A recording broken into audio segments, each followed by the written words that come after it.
Jewel math BD চ্যানেলের পক্ষ থেকে আমি ওহিদুল ইসলাম জুয়েল সবাইকে স্বাগত জানাচ্ছি।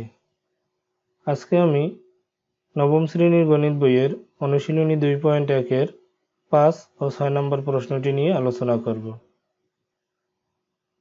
দেখি প্রথম প্রশ্নটা কি। প্রথম প্রশ্নটা হলো number 5, Q equal to X Y এবং R equal to M N L হলে পি কিউ এবং পি আর নির্ণয় করো। এখন এই পি কিউটা কি? পি কিউ হলো কিউ এর পাওয়ার সেট, পি আর এর পাওয়ার সেট। কিউ এবং আর এর মান দেয়া আছে, এখন আমরা কিউ এবং আর এর পাওয়ার সেট বের করব। দেওয়া আছে কিউ এর মান এক্স ওয়াই এবং আর এর মান এম এন এল। এখন আমরা বের করব এই কিউ এর পাওয়ার সেট এবং আর এর পাওয়ার সেট।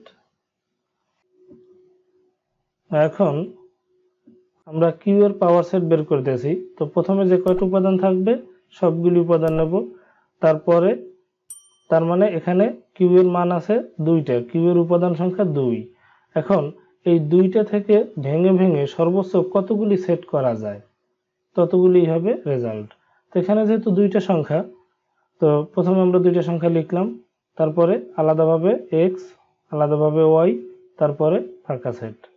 তো আমরা দেখলাম যদি উপাদান হয় 2 তাহলে পাওয়ার সেট হবে 4টি। এরপরে আমরা এখন বের করব আর এর পাওয়ার সেট।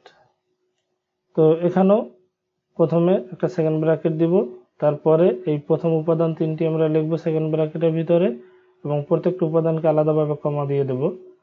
এখন এখানে 3টি উপাদান আছে, তো অবশ্যই এখানে একটা সূত্র আছে টুয়াইজ এন, তার মানে 3টি উপাদান থাকলে 2 এর উপর হবে কিউব, কিউব হলে 2 কিউব হবে 8, অতএব এখানে রেজাল্ট হবে 8টা সংখ্যা। তো যাই হোক সেটা আমরা একটু পরে দেখি। তো এখন প্রথমে 3টি উপাদান আছে, আমরা 3টি উপাদান লিখলাম। এখন 2টা করে কয়টা উপাদান লেখা যায়? তো 2টা করে যদি আমরা নেই, তো এম এর সাথে নিলাম এন, এম এন, এরপরে এম এর সাথে নিলাম এল, এম এল, এরপরে আবার এন এর সাথে নিলাম এল, এন এল। এরপরে আর 2টা আর নেওয়া যায় না, কারণ 2টা নেওয়া শেষ। এখন আলাদাভাবে এম একটা, এন একটা, এল একটা, এই নিলাম আলাদাভাবে এম এন এল, এরপরে ফাঁকা সেট একটা। তো এটাই হলো পাওয়ার সেট নির্ণয়ের নিয়ম। তো যে কথাটা একটু আগে বলছিলাম, কোন সেটের উপাদান সংখ্যা n হলে ওই সেটের শক্তি সেটের উপাদান সংখ্যা হবে 2 এর পাওয়ার n। তো কোন সেটের উপাদান সংখ্যা n হলে, তার মানে যদি উপাদান n হয় তাহলে উপাদান শক্তি সেটের উপাদান সংখ্যা হবে 2 এর পাওয়ার n। তো এখন প্রথম প্রশ্নটা ছিল কিউ এর উপাদান 2টা, তাহলে এখানে n এর পরিবর্তে বসবে 2, তাহলে কত হয়? 2 স্কয়ার হবে 4। যদি উপাদান হয় 3, তখন n এর পাওয়ার হবে 3, 2 কিউব হবে 8। তো এভাবে আগে আমরা এই সূত্রটার সাহায্যে উপাদান কয়টা হবে সেটা আগে আমরা হিসাব করতে পারি। তো যাই হোক, এরপরে পরবর্তী অঙ্কটা দেখব আমরা। পরবর্তী অঙ্কটি ইম্পর্টেন্ট একটি অঙ্ক, ম্যাক্সিমাম সৃজনশীল অঙ্কটি থাকে, তো সেক্ষেত্রে এই জিনিসগুলি আমরা ভালোভাবে কমপ্লিট করে নেব। দেখি 6 নম্বর প্রশ্নটি কি। এর মান দেওয়া আছে এ বি, বি এর মান দেওয়া আছে এ বি সি এবং সি এর কোনো মান দেয়া নেই, বলা আছে সি ইকুয়াল টু এ সংযোগ বি। তো এ সংযোগ বি এর রেজাল্ট যেটা হবে সেটাই সি এর মান হলে দেখাও যে পি সি এর উপাদান সংখ্যা টুয়াইজ এন, যেখানে এন হচ্ছে সি এর উপাদান সংখ্যা। এইখানে আরেকটা কথা বলে নেই, আমরা বলছি এখানে পি সি এর উপাদান সংখ্যা টুয়াইজ এন, কিন্তু আসলে এটা টুয়াইজ এন না, এনটা 2 এর সোজা না, এনটা উপরে, তার মানে 2 এর পাওয়ার। আমরা বলার সময় সাধারণত 2 টু দি পাওয়ার এন না বলে সহজে টুয়াইজ এনই বলি। তো যাই হোক, অঙ্কটা বুঝতে পারলেই হলো। এখন দেয়া আছে এ এর মান এ বি, বি এর মান এ বি সি। তো সি এর মান দেয়া নাই, বলা আছে এ সংযোগ বি। এখন আমরা সি এর মানটা বের করে নেব, কারণ আমাদের সি এর পাওয়ার সেট বের করতে হবে। তো এখন সি সমান এ সংযোগ বি, এখন আমরা এ এর মান বসালাম, সংযোগ বি এর মান বসালাম। এখন এই দুইটার মধ্যে কি কি উপাদান আছে? এবিসি। অতএব সি এর মান হলো এখন এ বি সি। তো সি এর উপাদান কয়টা? 3টা। এখন আমরা সি এর পাওয়ার সেট বের করব। ঠিক 5 নম্বরটা নিয়ম অনুসারেই আমরা পাওয়ার সেট বের করব। পিসি প্রথমে একটা সেকেন্ড ব্র্যাকেট দেব, তারপরে এই 3টে সংখ্যা আলাদা সেকেন্ড ব্র্যাকেটের মধ্যে নিলাম। এখন দুইটা দুইটা করে কয়টা সাজানো যায়?